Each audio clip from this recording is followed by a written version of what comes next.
Hello friends, इस video में आगे के प्रश्नों को हम देखते हैं। तो पहला प्रश्न है, अस्पृश्यता के संबंध में निम्नलिखित कथनों पर विचार कीजिए।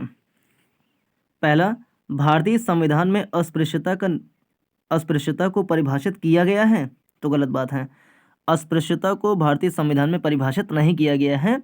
आर्टिकल 17 में अस्पृश्यता का अंत संबंधी प्रावधान किया गया है, लेकिन अस्पृश्यता यानी कि अनटचेबिलिटी की डेफिनेशन क्या होगी ये बताया नहीं गया है। भारतीय संविधान का अनुच्छेद 17 प्रकृति में निरपेक्ष है, तो हाँ ये बात सही है। भारतीय संविधान का अनुच्छेद 17 जो है प्रकृति में निरपेक्ष है ना।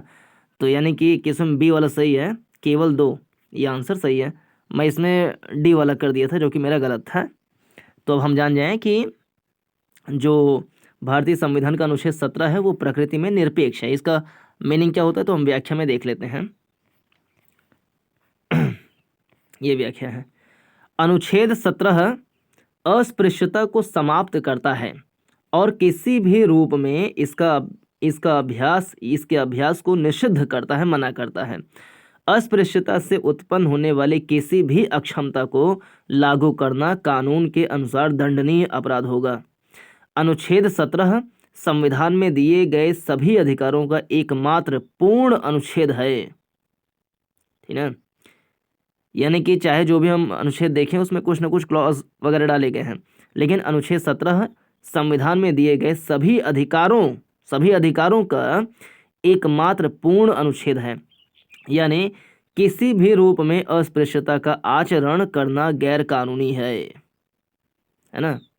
जो उसमें कहा गया था कथन में कि भारतीय संविधान का अनुच्छेद 17 प्रकृति में निरपेक्ष है, तो हाँ प्रकृति में निरपेक्ष है, अर्थात किसी भी रूप में अस्पृश्यता का आचरण करना गैर कानूनी माना जाएगा। अस्पृश्यता को भारतीय संविधान में परिभाषित नहीं किया गया है और न ही संसद द्वारा पारित किसी अधिनियम में।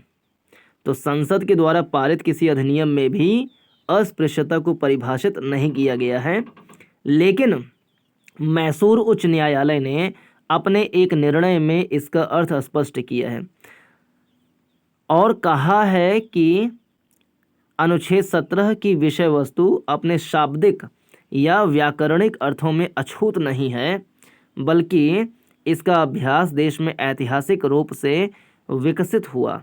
यह कुछ जातियों में जन्म के कारण कुछ वर्गों के व्यक्तियों पर लगाई गई सामाजिक अक्षमताओं को संदर्भित करता है। तो ये है, कोड की बात आई है तो 1773 के रेगुलेटिंग एक्ट के तहत पहली बार कलकत्ता में जो है सर्वोच्च न्यायालय स्थापित किया गया था। सन 1800 में मद्रास में और सन 1823 में बॉम्बे में सर्वोच्च न्यायालय स्थापित किया गया था। किंग जॉर्ज तृतीय ने स्थापित किया था। खैर अगला प्रश्न देखें, निम्नलिखित कथनों में से कौन सा कथन के शेप्ड रिकवरी को बेहतर रूप से परिलक्षित करता है। तो इसमें ए वाला आंसर सही है। के शेप्ड रिकवरी क्या होता है, यह तब होती है जब मंदी के बाद अर्थव्यवस्था के विभिन्न हिस्सों में अलग अलग दर, समय या परिमाण में रिकवरी होती है। इसका मैं जो किया था इसको मैं छोड़ दिया था क्या, चल खैर इसका हम व्याख्या देखते हैं। के शेप्ड रिकवरी क्या होता है, ये है फिगर, द के शेप्ड रिकवरी। तो इसमें जो ऊपर की ओर जा रहा है ये क्या है, technology and large cap firms, यानी जो बड़े उद्योग हैं, कंपनियां हैं, वो ऊपर की ओर उसका ग्रोथ होता रहता है। मंदी की स्थिति में एक ऐसा धड़ा होता है जिसके पास टेक्नोलॉजी होती है, बड़े बड़े फर्म्स होते हैं, उसका तो फ़ायदा होता जाता है। लेकिन जो स्मॉल बिजनेसेस होते हैं, साइक्लिकल्स जो मौसमी काम करते हैं, जो पुअर या ब्लू कॉलर जॉब वाले हैं, वर्कर हैं, तो उनमें ग्रोथ रेट कम होता जाता है मंदी की स्थिति में। अगर ऐसी स्थिति बने तो उसे कहते हैं के शेप्ड रिकवरी। कोरोना टाइम में ऐसे था कि जैसे ये पॉइंट है तो कुछ ऐसे लोग थे जो इस पॉइंट से ऊपर की ओर ग्रो कर रहे थे और कुछ नीचे की ओर ग्रो कर रहे थे। अगर इसी के सापेक्ष एक हम लाइन ड्रॉ कर लें तो इसे कहा जाएगा के शेप्ड रिकवरी। के शेप्ड रिकवरी तब होती है जब मंदी के बाद, है ना, मंदी के बाद अर्थव्यवस्था के विभिन्न हिस्सों में अलग अलग दर, समय या परिमाण में रिकवरी होती है। यह विभिन्न क्षेत्रों, उद्योगों या लोगों के समूहों में समान रिकवरी के सिद्धांत के विपरीत है। एक होता है जेड शेप्ड रिकवरी, ऐसे जेड शेप्ड रिकवरी। यह सबसे आशावादी परिदृश्य होता है जिसमें अर्थव्यवस्था में मंदी के बाद अर्थव्यवस्था तीव्र वृद्धि करती है ना। यहाँ पे मंदी है, मंदी है, मंदी है, तीव्र वृद्धि करें, ऐसे के शेप्ड रिकवरी। फिर एक होता है यू शेप्ड रिकवरी, ऐसे यू शेप्ड रिकवरी। यह एक ऐसा परिदृश्य है, अच्छा जेड जो है शेप्ड रिकवरी वो कहीं ऐसे ना बने, मतलब ये जैसे ये है तो इसके सापेक्ष ऐसे करके, खैर। एक है यू शेप्ड रिकवरी। यह एक ऐसा परिदृश्य है जिसमें अर्थव्यवस्था में गिरावट आने के बाद क्रमिक रूप से सामान्य स्तर तक वृद्धि करने से पहले कुछ समय के लिए कम वृद्धि दर के आसपास अर्थव्यवस्था में संघर्ष की स्थिति बनी रहती है। एल शेप्ड रिकवरी, इसमें अर्थव्यवस्था कई वर्ष बीत जाने के बाद भी जीडीपी के स्तर को पुनः प्राप्त करने में असफल रहती है, वो है एल शेप्ड रिकवरी। अब आते हैं 23rd वाले क्वेश्चन में।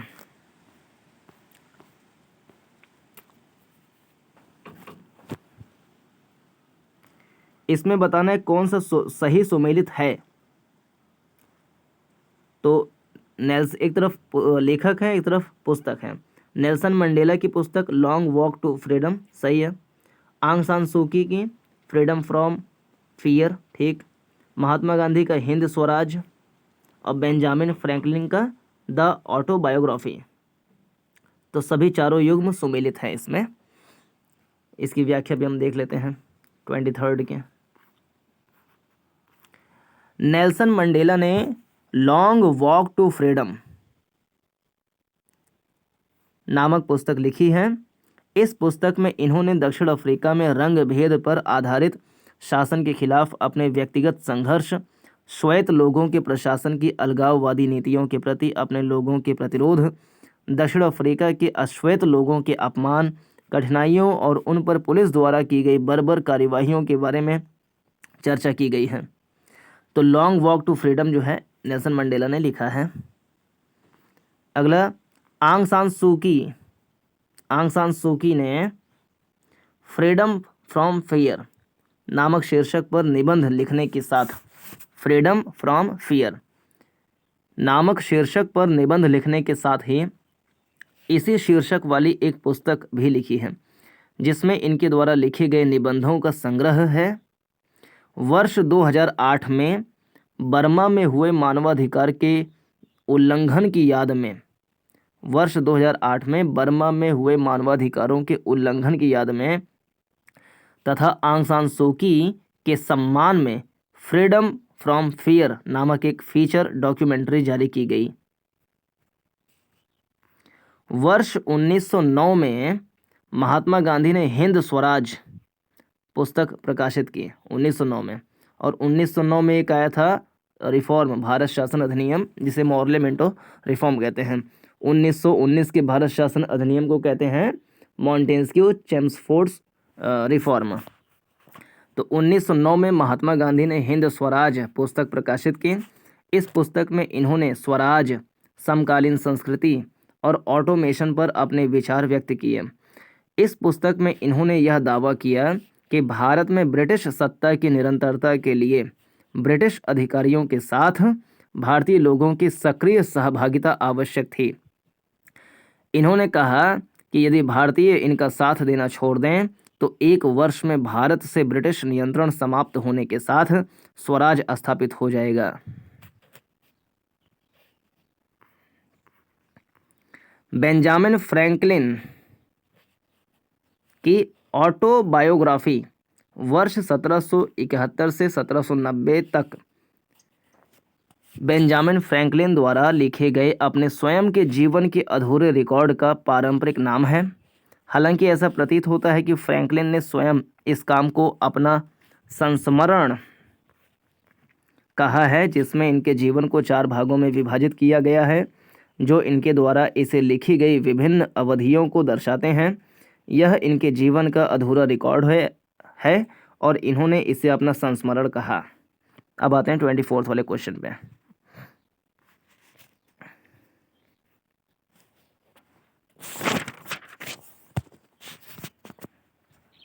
इसमें बताना है जनहित याचिका के संदर्भ में बातें बतानी हैं और कौन सा सही है, ये हमें देखना है कौन सा सही है। तो जनहित याचिका की अवधारणा फ्रांसीसी न्यायशास्त्र से ली गई है, तो नहीं, ये बात गलत है। भारत के सर्वोच्च न्यायालय ने अभी तक जनहित याचिका शब्द को परिभाषित नहीं किया है, तो ये भी बात गलत है। तो कौन सा सही है, तो दोनों ही बात गलत है, ना तो एक ना तो दो, दोनों ही बात गलत है। तो डी वाला उत्तर सही है। व्याख्या हम देखते हैं इसका 24 का।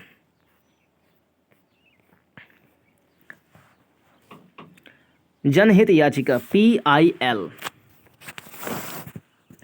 भारत में जनहित याचिका की शुरुआत लोकस स्टैंडाई के पारंपरिक नियम में ढील देने में मदद मिली। इस नियम के अनुसार केवल वही व्यक्ति जिसके अधिकारों का उल्लंघन, देखिए कितना बढ़िया, भारत में जनहित याचिका की शुरुआत लोकस स्टैंडाई के पारंपरिक नियम में ढील देने में मदद मिली। लोकस स्टैंडाई क्या होता था?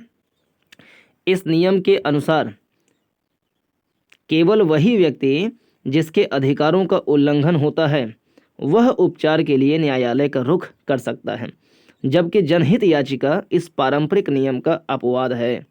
जनहित याचिका के तहत कोई भी जनहितैषी नागरिक या कोई सामाजिक संगठन किसी भी व्यक्ति या व्यक्तियों के समूह के अधिकारों के प्रवर्तन के लिए न्यायालय का रुख कर सकता है। यह अपनी गरीबी या अज्ञानता या सामाजिक या आर्थिक रूप से वंचित स्थिति के कारण उपचार हेतु स्वयं न्यायालय का दरवाजा खटखटाने में असमर्थ हैं। तो शब्द क्या है? लोकस स्टैंडाई। लोकस स्टैंडाई इसमें क्या था कि जिस व्यक्ति के साथ में अन्याय जैसे कुछ स्थिति हुआ है वही जाकर के अपील कर सकता है, कोई और नहीं। तो ये अच्छा तरीका नहीं था। अभी कोई अज्ञान है, सामाजिक आर्थिक पृष्ठभूमि अच्छी नहीं है, जो गरीब है, तो उसके लिए कोई भी व्यक्ति संस्था जाकर के PIL पब्लिक इंटरेस्ट लिटिगेशन को दायर कर सकती है।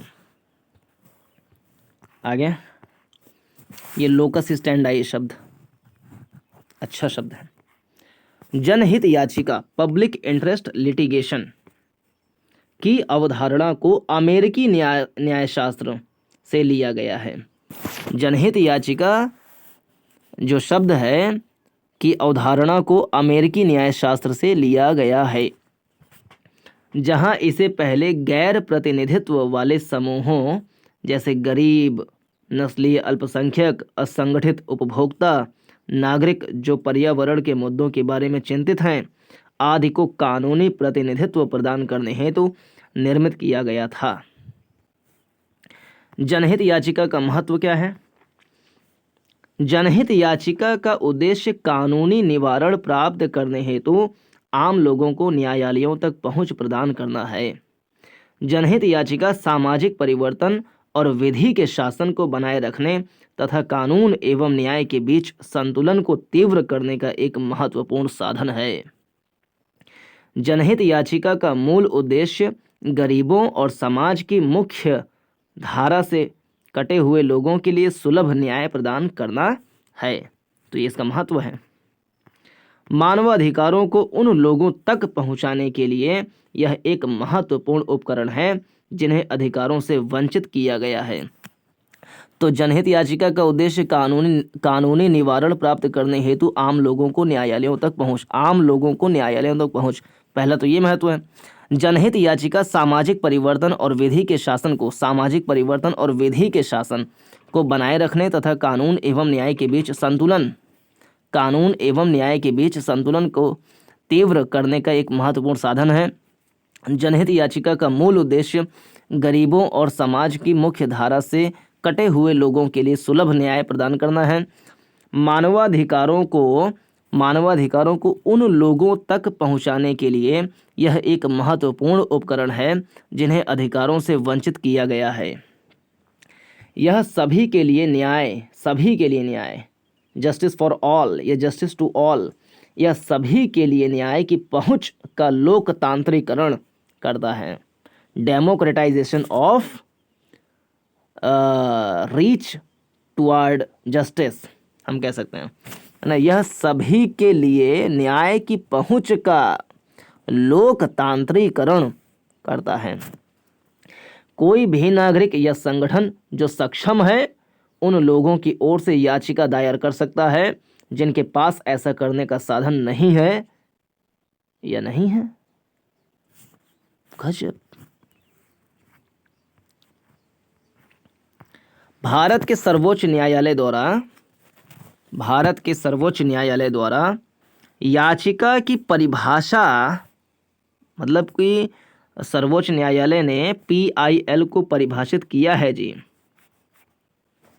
सर्वोच्च न्यायालय ने जनहित याचिका को सार्वजनिक हित या सामान्य हित के प्रवर्तन हेतु न्यायालय में शुरू की गई कानूनी कार्यवाही के रूप में परिभाषित किया गया है, जिसमें जनता या समुदाय के एक वर्ग के आर्थिक हित या कुछ हित होते हैं जिससे उनके कानूनी अधिकारों या दायित्व प्रभावित होते हैं। तो सर्वोच्च न्यायालय ने PIL को डिफाइन किया है। छोटी सी डेफिनेशन है, समझ में तो नहीं आया लेकिन डिफाइन किया है। अब आते हैं 25वें प्रश्न पे। यह 25वां प्रश्न, इसमें हमने D वाला किया था जो कि सही भी है। प्रश्न क्या है? तकनीकी वस्त्रों, यानी कि जो कुछ ऐसे वस्त्र होते हैं जैसे तो सामान्य कपड़े हैं जो हम ठंडी गर्मी बरसात में पहन लेते हैं, और कुछ होते हैं तकनीकी वस्त्र जो विशेष कार्य करते समय पहने जाते हैं, जैसे खाना बनाते समय, कोई केमिकल वाला काम कर रहे हैं जिससे इंजरी हो सकती है या रिएक्शन हो सकता है, तो उन चीज़ों, या बर्निंग हो सकता है, उन चीज़ों से बचने के लिए हम विशेष प्रकार के कपड़े पहनते हैं। तो तकनीकी वस्त्रों का उपयोग कहाँ कहाँ किया जाता है, तो वही बताना था। तो D वाला इसमें सही है, मतलब कि इन सभी स्थानों पर तकनीकी वस्त्रों का प्रयोग किया जाता है। एक मेडिटेक, मोबिलटेक, ओइकोटेक, पैकटेक, एग्रोटेक, बिल्डटेक। गजब। तकनीकी वस्त्रों का प्रयोग कहाँ कहाँ होता है? तो मेडिटेक, मोबिलटेक, ओइकोटेक, पैकटेक, एग्रोटेक, बिल्डटेक, यहाँ सब इसका प्रयोग किया जाता है। कुछ व्याख्या भी इसका हम देख लेते हैं।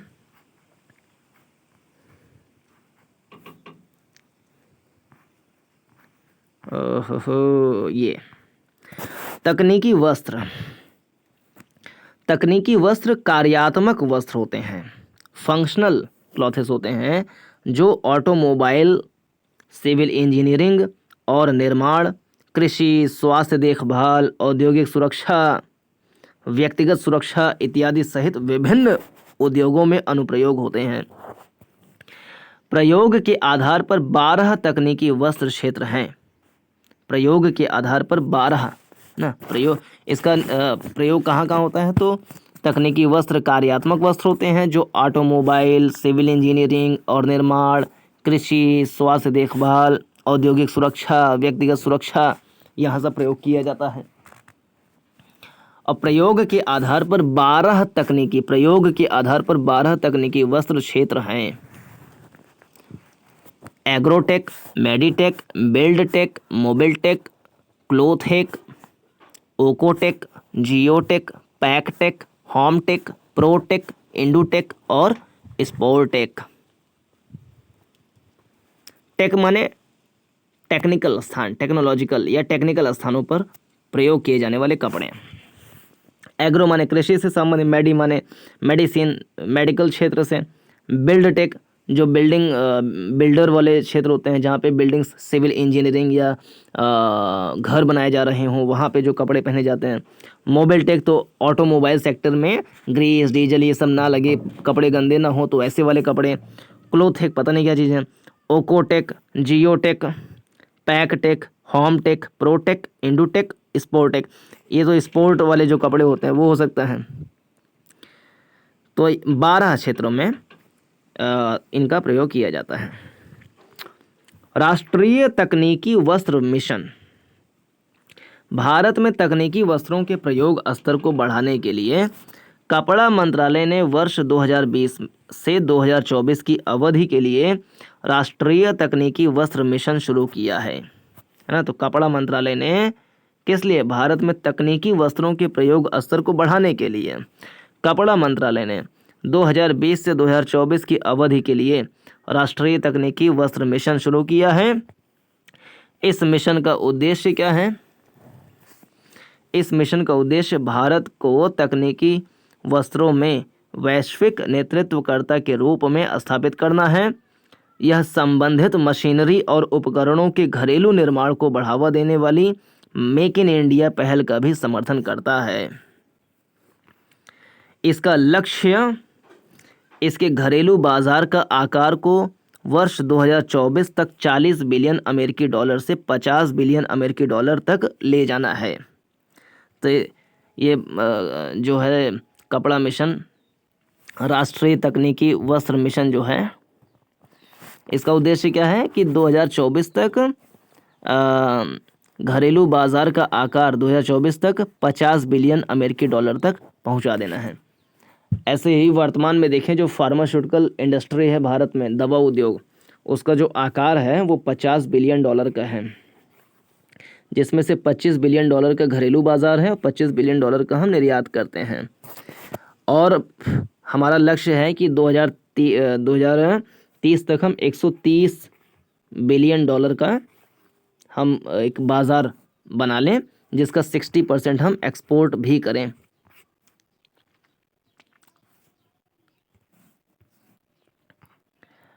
तो इसके 4 घटक हैं। प्रथम घटक, इसके तहत 1000 करोड़ रुपए के परिव्यय के साथ अनुसंधान, विकास एवं नवाचार पर ध्यान केंद्रित किया जाएगा। द्वितीय घटक, तकनीकी वस्त्रों के लिए बाजार के प्रोत्साहन और विकास पर ध्यान केंद्रित किया जाएगा। तृतीय घटक, मतलब पहले में क्या है कि परिव्यय यानी कि इन्वेस्टमेंट किया जाएगा, किसमें? R&D में और development, R&D research and development, और इनोवेशन में इन्वेस्टमेंट होगा 1000 करोड़ रुपए का। फिर बाजार को प्रोत्साहन दिया जाएगा। तृतीय घटक, इसमें निर्यात को बढ़ावा देने पर ध्यान केंद्रित किया जाएगा, ताकि देश में तकनीकी कपड़ा निर्यात का वर्ष 2021-22 तक 14,000 करोड़ रुपए से बढ़कर 20,000 करोड़ रुपए तक हो जाए हमारा निर्यात। और मिशन समाप्त होने तक प्रतिवर्ष 10% की औसत वृद्धि सुनिश्चित हो सके। चतुर्थ घटक, इसके तहत शिक्षा, प्रशिक्षण और कौशल विकास पर ध्यान केंद्रित किया जाएगा। अब आते हैं 26 वाले क्वेश्चन पे। 26 में सी वाला सही है, जो कि मेरा भी सही था। निम्नलिखित कथनों पर विचार कीजिए। मंत्रिमंडल केंद्र सरकार का सर्वोच्च कार्यकारी प्राधिकरण होता है, सही बात है। प्रधानमंत्री का कोई निश्चित कार्यकाल नहीं होता, सही बात है। 5 साल कोई निश्चित, मतलब 5 साल आमतौर पर होता है, लेकिन कहीं निश्चित नहीं है कि 5 साल ही होगा। जो हमारा प्रधानमंत्री के नेतृत्व वाला जो मंत्रिपरिषद होता है, उसकी सिफारिश पर राष्ट्रपति 5 साल से पहले भी लोकसभा को भंग कर सकते हैं। इसके अलावा 5 साल होने से पहले पहले भी अगर लोकसभा में अविश्वास प्रस्ताव पारित हो जाए तो सरकार गिर ही जाती है, या समर्थन सांसद लोग वापस ले लें, दल बदल कर लें तो भी गिर ही जाती है। तो 5 साल प्रधानमंत्री का कोई निश्चित कार्यकाल नहीं होता, सही बात है। कोई निश्चित कार्यकाल नहीं होता, कब अविश्वास प्रस्ताव आ जाए, कब भंग हो जाए, कब क्या हो जाए, तो कुछ अता पता रहता नहीं है। इसलिए दूसरा कथन भी सही है। तो दोनों कथन सही है इसमें। इसकी व्याख्या हम पढ़ते हैं ध्यान से।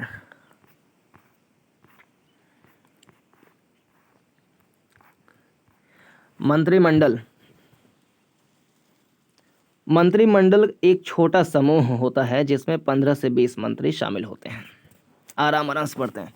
मंत्रिमंडल एक छोटा समूह होता है जिसमें 15 छोटा मंत्रिमंडल एक छोटा समूह होता है जिसमें 15 से 20 मंत्री शामिल होते हैं। इसमें केवल कैबिनेट स्तर के मंत्री शामिल होते हैं। इसमें केवल कैबिनेट स्तर के मंत्री शामिल होते हैं तथा यह मंत्रिपरिषद का ही भाग है। मतलब कि मंत्रिपरिषद बड़ा होता है, उसमें से एक 15 से 20 मंत्रियों को इकट्ठा कर लें, जो इम्पोर्टेंट वेरी इंपॉर्टेंट वाला होता है, इसे कहते हैं मंत्रिमंडल। और इनके मंत्रियों को कहा जाता है कैबिनेट मंत्री। तो मंत्रिमंडल एक छोटा समूह होता है जिसमें 15 से 20 मंत्री शामिल होते हैं। इसमें केवल कैबिनेट स्तर के मंत्री शामिल होते हैं तथा यह मंत्रिपरिषद का ही भाग है। तो मंत्रिपरिषद बड़ा होता है, इसमें ज़्यादा मंत्रीगण होते हैं और उसमें से कुछ मंत्री जो वेरी इंपॉर्टेंट मंत्री हैं उनको इकट्ठा करके एक ग्रुप बना लिया, उसे कहते हैं मंत्रिमंडल। तो मंत्रिमंडल मंत्रिपरिषद का ही भाग है। मंत्रिपरिषद में ज़्यादा मंत्री, मंत्रिमंडल में कम मंत्री। मंत्रिपरिषद का इंपॉर्टेंस कम है, मंत्रिमंडल का इंपॉर्टेंस ज़्यादा है। मंत्रिमंडल के मंत्रियों को कहा जाता है कैबिनेट मंत्री और इनको कहा जाता है खाली मिनिस्टर। अब मंत्रिमंडल की भूमिका क्या है? मंत्रिमंडल की भूमिका, यह हमारी राजनीतिक प्रशासनिक प्रणाली में निर्णय लेने वाला सर्वोच्च प्राधिकरण है। यह हमारी राजनीतिक प्रशासनिक प्रणाली में निर्णय लेने वाला सर्वोच्च प्राधिकरण है। यह केंद्र सरकार का प्रमुख नीति निर्माता है। यह केंद्र सरकार का सर्वोच्च कार्यकारी प्राधिकरण होता है।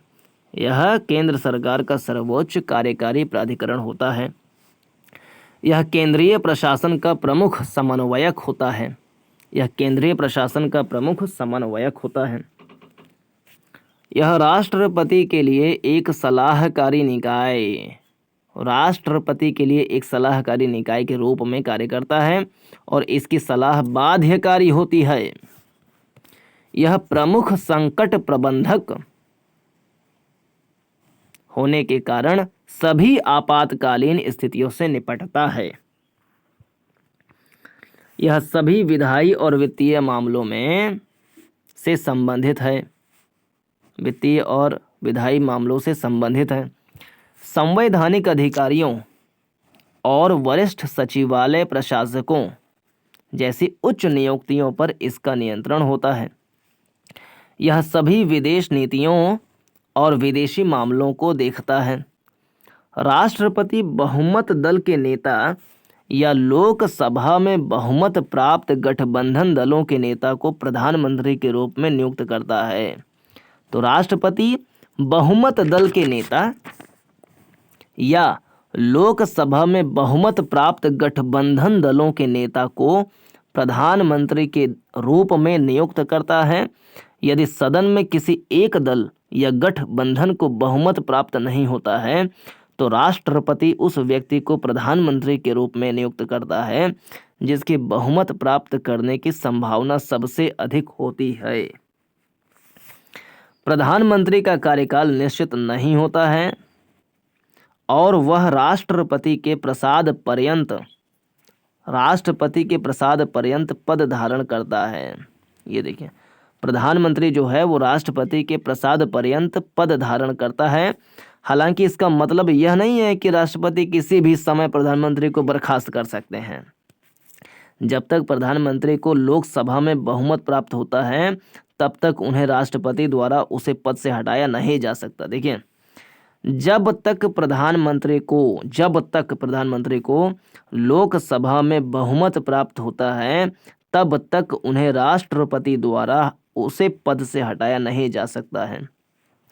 हालांकि यदि वह लोकसभा में विश्वास खो देते हैं तो ऐसी स्थिति में उन्हें इस्तीफा देना होगा या राष्ट्रपति उसे पद से बर्खास्त कर सकता है। अब 27वां क्वेश्चन, निम्नलिखित कथनों पर विचार कीजिए।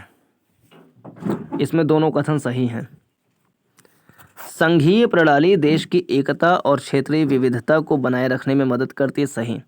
और भारत में अर्ध संघीय प्रकार की सरकार है, सही।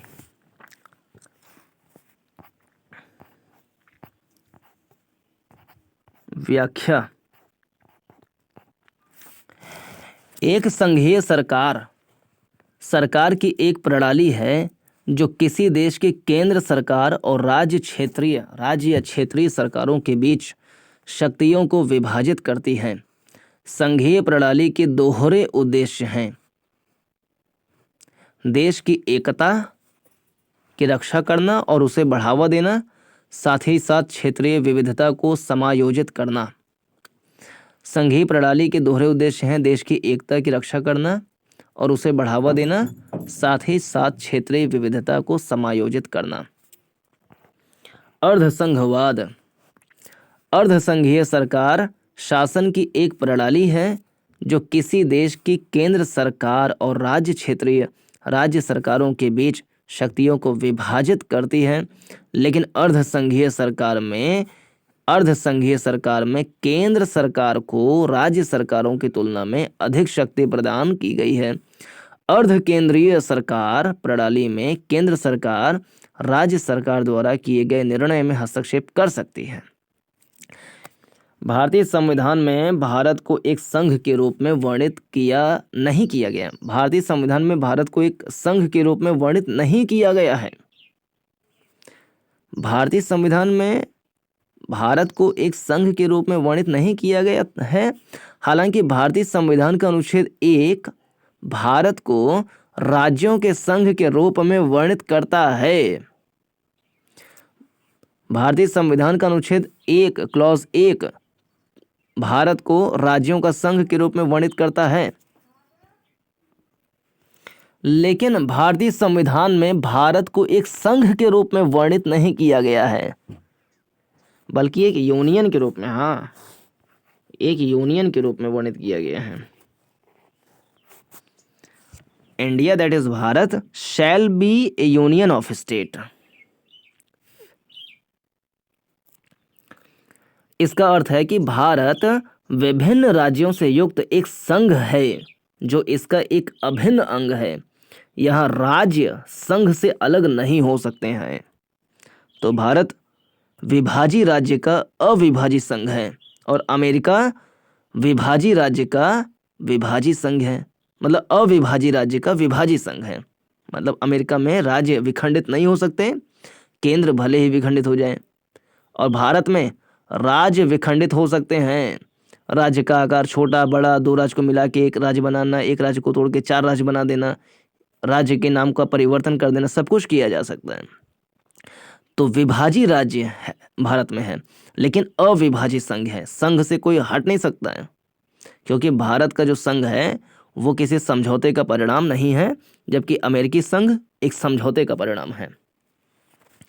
भारत में एक वास्तविक संघीय सरकार नहीं है। भारत में, देखिए सब इंपॉर्टेंट स्टेटमेंट है, भारत में एक वास्तविक, मतलब अर्धसंघी तो है, लेकिन भारत में एक वास्तविक संघीय सरकार नहीं है, बल्कि यह एक संघीय सरकार की विशेषताओं और एकात्मक सरकार की विशेषताओं से युक्त है, जिसे अर्धसंघीय सरकार भी कहा जा सकता है।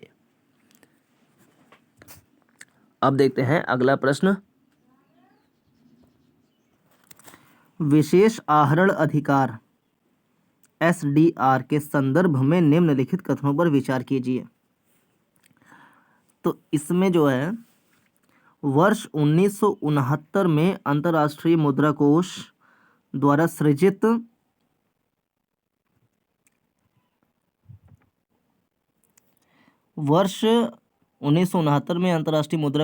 सृजित विशेष आहरण अधिकार SDR ब्याज आधारित अंतर्राष्ट्रीय आरक्षित कोष है।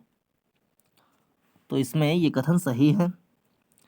SDR केवल अमेरिकी डॉलर, जापानी येन और यूरो 3 ही अंतर्राष्ट्रीय मुद्राओं की बास्केट पर आधारित है। तो गलत बात है। 5 देश हैं इसमें शायद, डॉलर, जापानी येन, यूरो, पाउंड, चीन की मुद्रा, रेनमिनबी। तो 5 है। इसको हम व्याख्या पढ़ते हैं इसकी।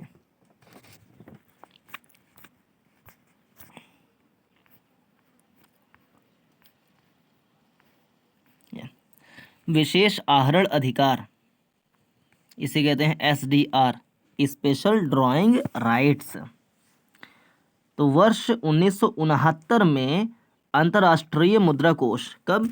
तो वर्ष 1969 में अंतर्राष्ट्रीय मुद्रा कोष द्वारा सदस्य देशों के आरक्षित कोष की पूर्ति हेतु सृजित ब्याज आधारित अंतर्राष्ट्रीय आरक्षित कोष है। एसडीआर ना तो मुद्रा है ना, एसडीआर ना तो मुद्रा है और ना ही आईएमएफ पर दावा, बल्कि यह आईएमएफ के सदस्यों की स्वतंत्र रूप से प्रयोग करने योग्य मुद्राओं पर एक संभावित दावा है। इन मुद्राओं के एवज में एसडीआर का आदान प्रदान किया जा सकता है।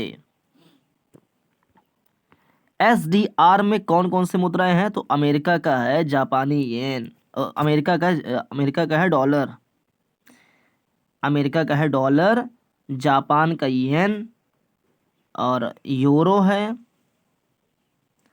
पाउंड और चीन की मुद्रा रेनमिनबी। तो पाउंड है ब्रिटेन का, यूरो है पूरा यूरोपियन संघ का। तो 5 फिर से देखें, अमेरिका का डॉलर, जापान का येन, फिर यूरोपीय संघ का यूरो, ब्रिटेन का पाउंड, चीन की मुद्रा रेनमिनबी। तो डॉलर, येन, यूरो, पाउंड, रेनमिनबी जैसी अंतरराष्ट्रीय मुद्राओं की बास्केट पर आधारित है। मुद्रा 2022 की समीक्षा में निर्धारित भारांश अगस्त 2022 से शुरू होकर 5 वर्षों के लिए मुद्राओं की निश्चित संख्या, तो छोड़ें, ये ध्यान रखें कि किस मुद्रा का भारांश ज़्यादा है। तो अमेरिकी डॉलर का भारांश ज़्यादा है 43%, फिर यूरो है 29%, फिर चीन की युआन बोले या रेनमिनबी बोले तो 12%, जापान का 7%, पाउंड स्टर्लिंग का है 7%, मोटी मोटा। तो सबसे ज़्यादा यूरो डॉलर का है, फिर यूरो है, फिर चीन, ऐसे हम करें, और फिर येन, पाउंड लास्ट में है। तो अमेरिका भारांश में जो एसडीआर में भारांश है सबसे ज़्यादा डॉलर का है, फिर यूरो, फिर येन, फिर युआन चीन वाली। तो पहले है डॉलर, यूरो, फिर रेनमिनबी या युआन, फिर येन और फिर पाउंड स्टर्लिंग। ये भार का क्रम है। आईएमएफ विशेष आहरण अधिकार ब्याज दर, special drawing right interest rate, गैर रियायती उधार पर सदस्यों से ली जाने वाले ब्याज दर की गणना के आधार पर प्रदान करता है।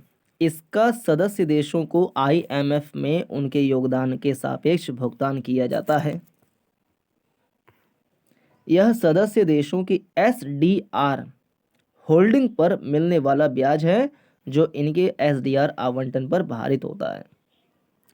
तो ये रहा इस पूरे वीडियो का डिस्कशन। पूरा देखने के लिए धन्यवाद। नमस्कार, जय हिंद।